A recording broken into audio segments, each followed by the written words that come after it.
உழைச்சிருக்கிறாங்க. அது வெறும் காசுக்காக மட்டும் கிடையாது. ஆக்சுவலி வந்து என் மேலே, என்னுடைய படைப்பு மேலேயும் என்னுடைய ஒர்க் மேலேயும் என் மேலேயும் ஒரு தீராத அன்பும் காதலும் கொண்ட உங்களால் மட்டும்தான் வந்து எனக்கு இவ்வளோ வேலை செய்ய முடியும் அப்படின்னு நான் வந்து நினைக்கிறேன். அண்ட் வந்து இதுக்கு நான் வந்து என்ன தரப்போகிறேன்னு எனக்கு தெரியல. அண்ட் இது வந்து ஒரு பெரிய ரெஸ்பான்சிபிலிட்டி எனக்கு வந்து கிரியேட் பண்ணுது. தொடர்ந்து இன்னும் நிறைய உழைக்கணும். நிறைய பேர் இங்கே இருக்கிறாங்க. நிறைய பேரோட சேர்ந்து நம்ம வந்து வேலை செய்ய வேண்டியது இருக்குது அப்படின்றத வந்து ஒரு பெரிய ரெஸ்பான்சிபிலிட்டி வந்து எனக்கு வந்து உருவாக்குது.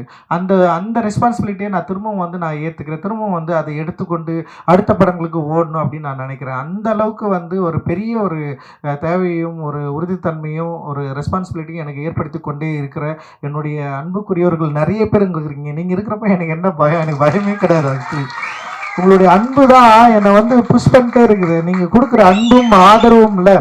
சரி, நம்ம சில டைம் வந்து நம்ம மேலே சில வன்மம் வரதான் செய்யும்.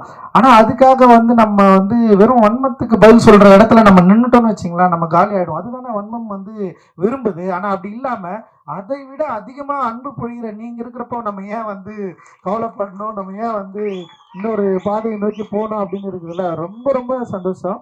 ஏன்னா அவ்வளோ பாசம். ஏன்னா எனக்கு தெரியல, ஒரு படைப்பாளிக்கு, ஒரு இயக்குனருக்கு ஏன் இவ்வளவு பாசத்தை கொடுக்கணும்? ஏன் இவ்வளோ அழணும்? இவ்வளவு ஏன் கொண்டாடணும்?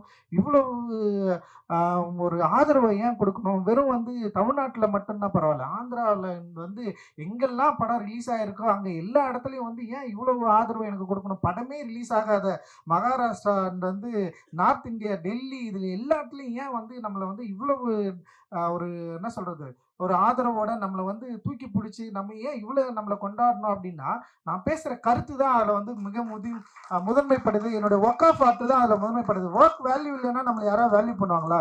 நம்ம என்னதான் பேசலாம், என்னதான் பண்ணலாம், ஆனால் ஒழுங்காக ஒரு படம் எடுக்க தெரியலன்னா நேரம் தூக்கி போட்டு போயிட்டே இருப்பாங்க.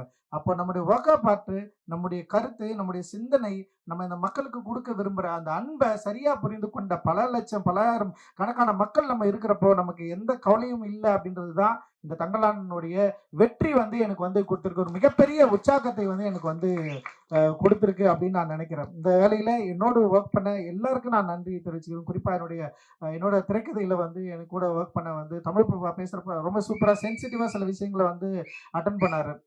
எனக்கு என்னென்னா, கேட்கறதுக்கு ரொம்ப பிடிக்கும், படிக்கிறதுக்கு ரொம்ப பிடிக்கும். ஆனால் அது திரைக்கதையில் உருவாக்குறப்போ நான் என்னென்னா, அதை எங்கே பயன்படுத்தணும், எப்படி இருக்கணுன்றதுல வந்து ஒரு பெரிய ஒரு ஒரு என்ன சொல்கிறது, அதை நோக்கி வந்து ஒரு பெரிய பயணமே எனக்குள்ளே இருக்கும். அது வந்து ரொம்ப தனிமைப்படுத்தப்பட்ட ஒரு பயணம் அது.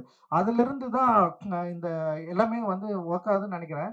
அந்த வேலையை இப்போ என் கூட சேர்ந்து வேலை செஞ்ச தமிழ் பிரபா என்னை சரியாக புரிஞ்சுக்கிட்டாரு அப்படின்னு நான் நினைக்கிறேன். அந்த அழகிய பெருந்தனுடைய அந்த டயலாக்டும், அந்த நாங்கள் எழுதுனதை வந்து அப்படியே ஒரு வார்த்தையை வந்து வேற லெவலில் மாற்றி கொடுத்தாரு. அது